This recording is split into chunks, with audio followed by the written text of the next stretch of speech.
I was never much of a rule follower as a kid. If there was a bedtime, I pushed past it. If there was a cookie jar on the counter, I found a way to pry it open when no one was looking. I even had a habit of tearing the heads off my sister's dolls whenever I got cranky, like it was my own strange little act of rebellion. My father would shake his head and mutter that I'd turn into a monster if I wasn't careful. He said it half in jest, but there was a weight in his voice that made me wonder if he believed it. I grew up in the States, but my parents weren't American by birth. They came from Germany, both of them born and raised in the shadow of thick forests and old villages where folklore clung to people's lives like ivy on brick. When I was still young enough to pick up the accent, they packed up everything and moved across the ocean. I don't remember much about that decision. Whenever I asked, they brushed it off as something best left in the past. But their heritage followed them here, tucked away in stories my father carried like weapons in a hidden arsenal. At first, the stories felt like bedtime tales, strange, eerie, and full of fantastical creatures. But as my mischief grew, the tales began to shift. They weren't just meant to entertain me anymore. They were meant to keep me in line. The first one arrived after dinner one evening when I was about 5 years old. I'd stuffed my face with cake and candy until my stomach hurt. My father watched me with a peculiar look on his face. Then he leaned in close and whispered, "You'd better be careful, Anna. The sugar witch loves children like you." "The what?" I asked, my cheeks still sticky with frosting. "The Zuckerhex," he said, using the German word. He pressed his hand to his mouth in mock terror. "She is an evil witch who eats children of all kinds. But she especially loves the ones who gorge themselves on sweets. Sugar makes you tender. Sugar makes you sweet. And when she finds a child like that, she bakes them into a pie and eats them for supper." I laughed nervously, trying to pretend I wasn't scared, but the way his voice dropped low, almost like a growl, chilled me. He had a knack for storytelling, and in that moment, I could almost feel the witch creeping behind me, her long fingers ready to snatch me up. That night I refused dessert, and the night after that too. For the first time in my short life, the fear of something unseen outweighed my craving for sugar. My parents considered it a victory. It didn't stop there. A few weeks later, after being caught with a flashlight under the covers, my father dreamed up another creature. He sat on the edge of my bed. His eyes narrowed like he was letting me in on some dangerous secret. "There is something that sleeps under the bed during the day," he said. "It is called the knock. It has long, thin arms and eyes the color of fire. When you're asleep, it doesn't mind you. But if you're awake after bedtime," he leaned closer, his breath warm against my ear, "it runs its bony fingers through your hair before dragging you under." I didn't sleep much that night. In fact, I pulled my blanket over my head, certain I could feel those cold fingers brushing the top of my scalp. From then on, I didn't dare stay awake past bedtime. Even the urge to rebel melted away beneath the weight of terror. The strategy worked like a charm. While other kids got grounded or lost privileges, I was being parented by monsters that lived in the dark corners of my imagination. My parents weren't cruel. Not exactly, they didn't like punishing me. I think, in their minds, these stories were just creative ways to get through to me. Prevention instead of discipline. But they had no idea how far it would go. Because eventually, they told me about one more creature. And that was the one that never let me go. If the sugar witch and the knock were enough to keep me nervous, the Blindenkralle was the monster that defined my childhood. It didn't start as some bedtime story or a playful warning. It started with a mistake. When we moved into our little house, my parents were quick to notice that life in suburban America came with different problems than the ones they had known in Germany. Chief among them, bugs. Mosquitoes and spiders seemed to swarm everywhere in the summer months. To protect the house, my father stapled heavy mesh screens over the windows, the kind that looked cheap and industrial but did the job well enough. To me, age 6, those screens were an insult. They blurred the view of the backyard, dulling the colors of the grass and trees, turning the world outside into something dim and distorted. I hated the way it made me feel like I was squinting through a veil. One night, unable to bear it any longer, I tiptoed to the kitchen, snatched a pair of scissors, and cut a hole right through the screen on my bedroom window. I remember the rush of triumph as I pressed my nose to the open gap. Finally, the night air smelled fresh. Finally, I could see the moon and the garden clearly. For a moment, I felt free. The next morning, I woke up with welts dotting my legs and arms. Itchy and angry red. Mosquitoes had had a feast, and my father had found the gaping wound in his precious mesh. He didn't yell not right away. He just stared at me with a look so sharp it made my stomach twist. When he finally spoke, his voice was like stone scraping against stone. "Have I ever told you about the Blindenkralle, Anna?" I shook my head, clutching my blanket like a shield.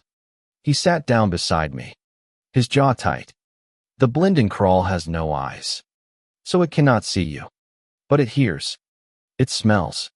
Every night, it flies from house to house, flapping its great leathery wings, sniffing for children who leave their windows open."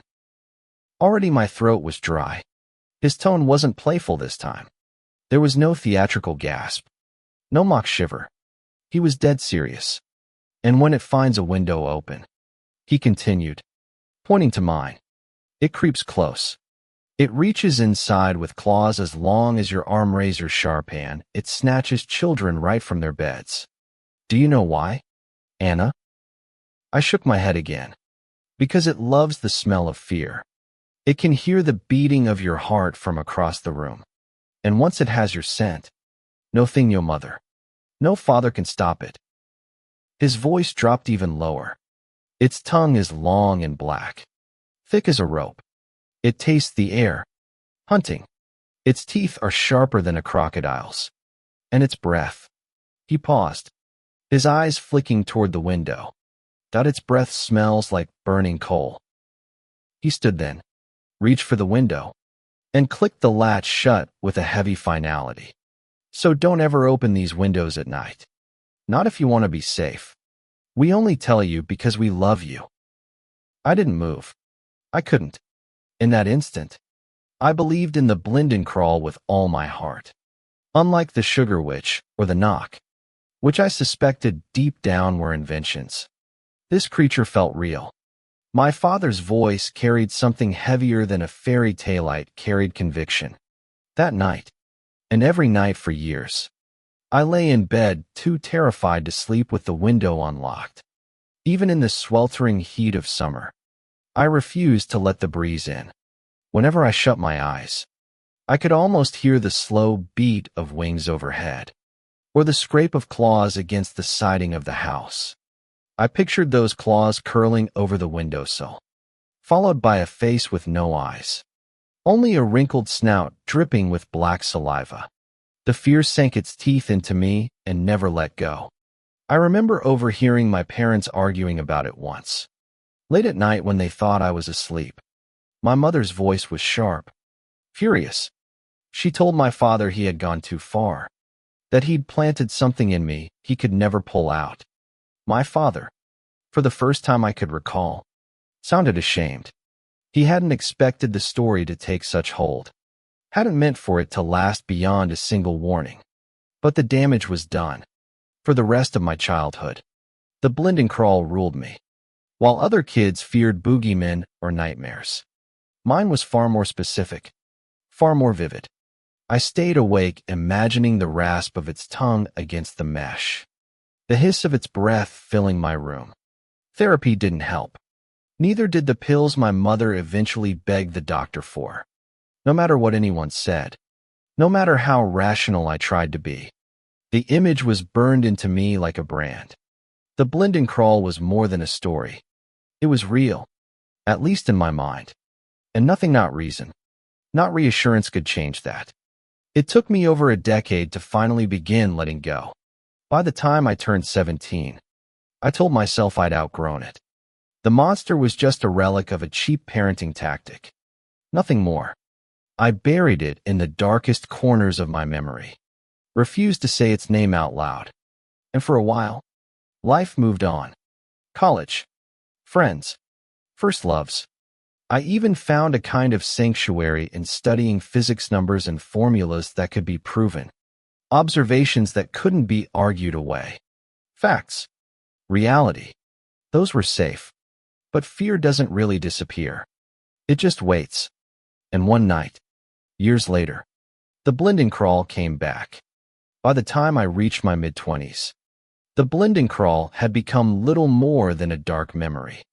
I laughed about it sometimes with close friends, brushing it off as one of those bizarre parenting stories that only made sense in hindsight.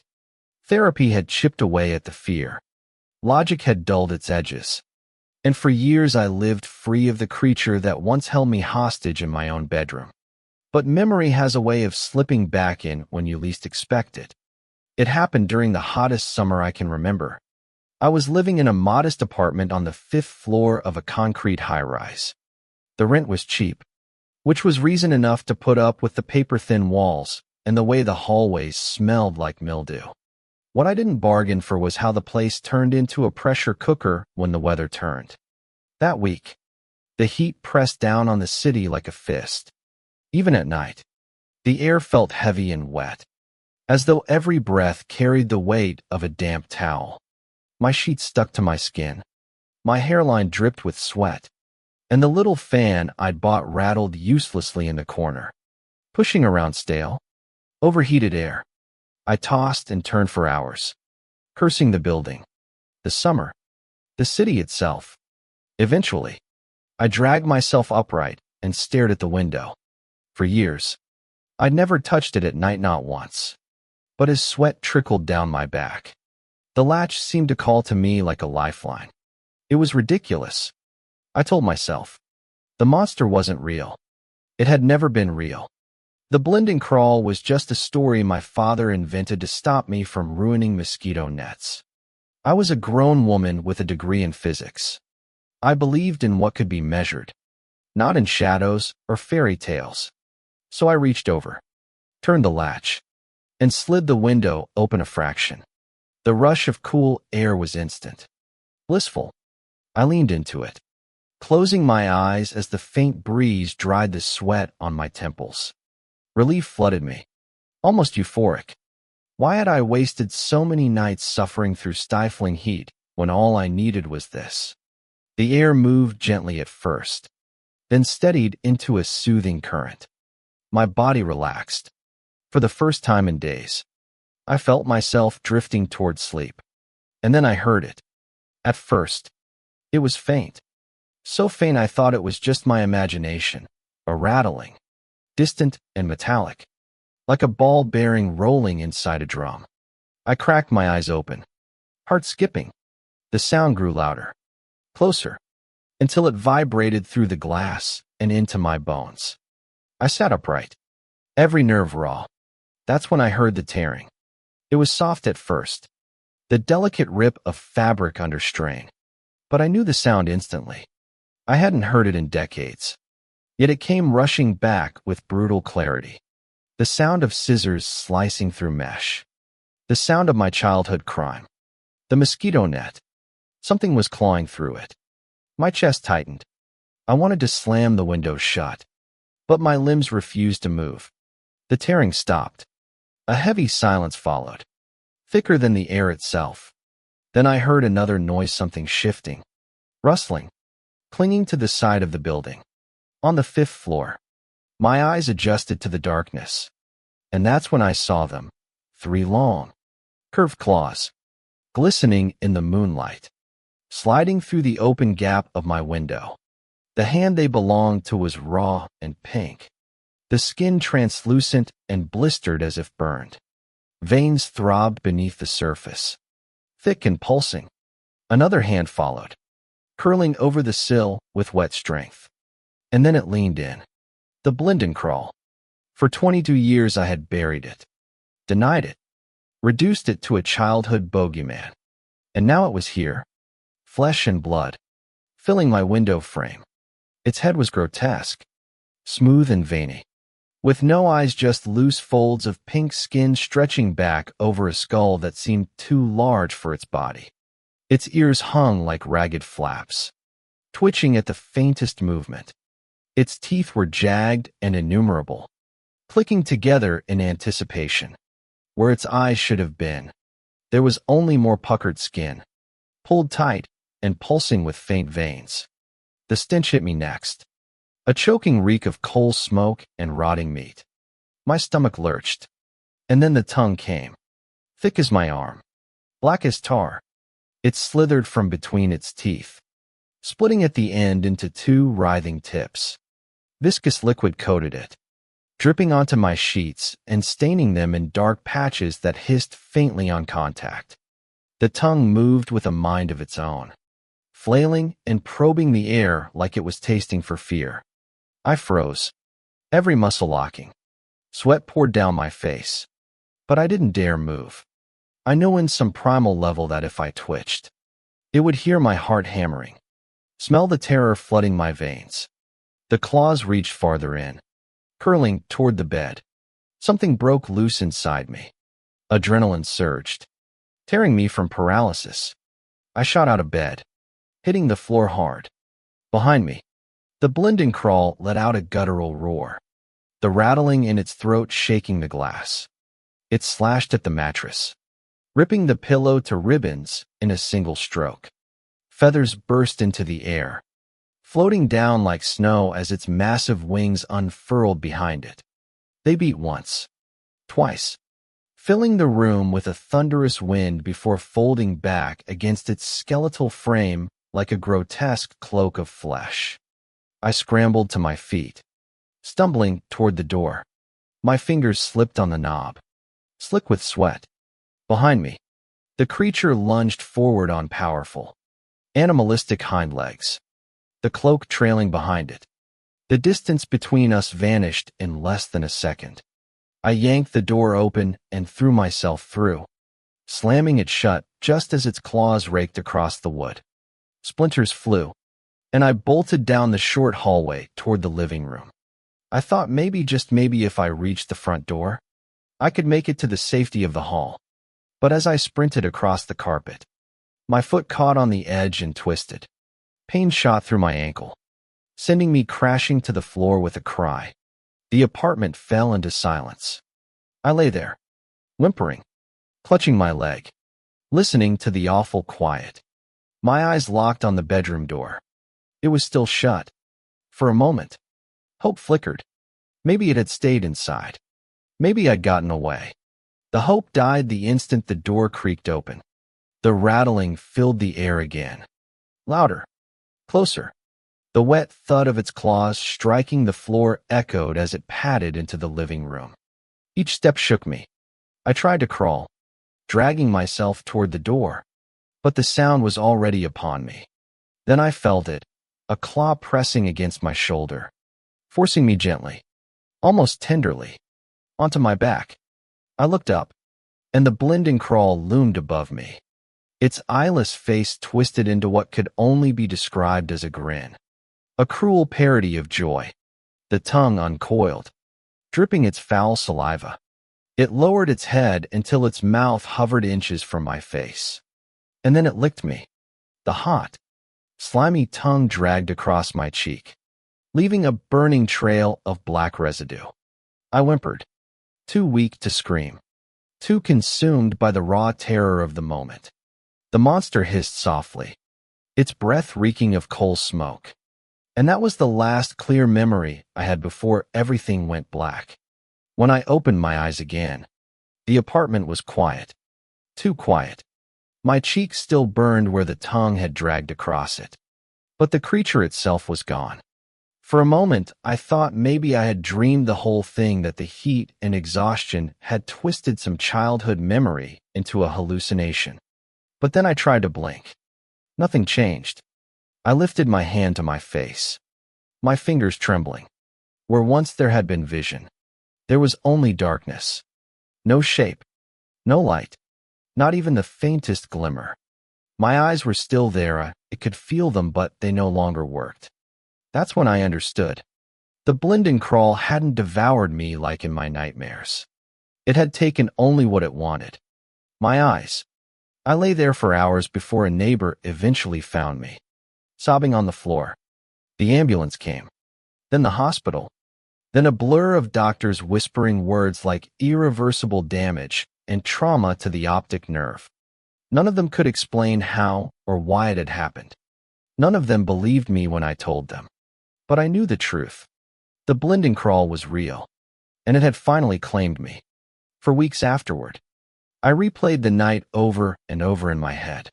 Every sound, every smell, every terrifying detail sharpened instead of fading. My mind, once my enemy, became the only lens through which I could relive my world. I thought of my father, of that night when he sat on the edge of my bed and warned me never to open the window.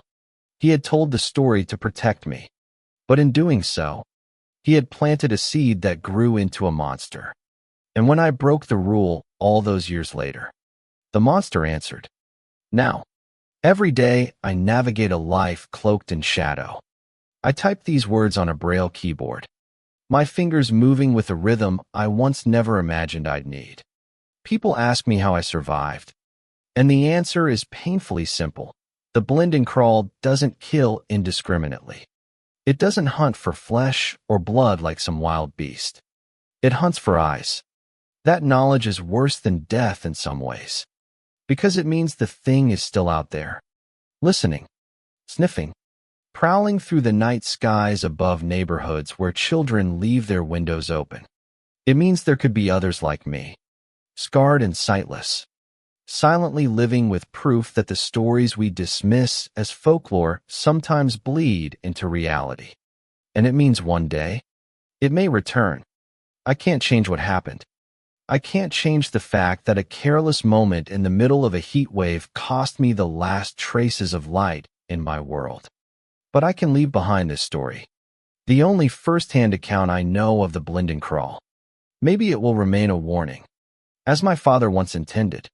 Or maybe it will simply fuel arguments about superstition and trauma. All I know is this: I wouldn't wish the truth of that night on anyone. So if you ever feel the summer heat pressing in on you, if you ever reach for the window latch in the dead of night, remember me. Remember what waits on the other side. Because the Blindenkralle always listens. And it always comes when it smells fear. Closing reflection.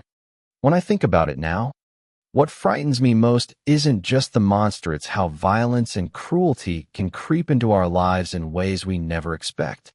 Sometimes it's a story told to a child.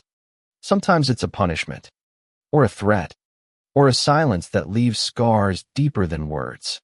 My parents never meant to harm me, but their desperate attempt at control turned into something far darker. Fear is violence too. It shackles us, blinds us, and sometimes literally takes everything from us. Call to action for viewers. This is where I leave you, with the story of how one childhood tale became the darkest chapter of my life. But I don't want this to just be a story you hear and forget. I want to hear from you. What do you think about using fear as a form of control? Do you believe violence, physical or psychological, ever has justification? Or is it always a failure of compassion? Share your thoughts in the comments below. Tell me where you stand. Tell me if you've ever faced fear used against you, and how you broke free or if you never could. Because sometimes, the most terrifying monsters aren't the ones with claws and wings. They're the ones we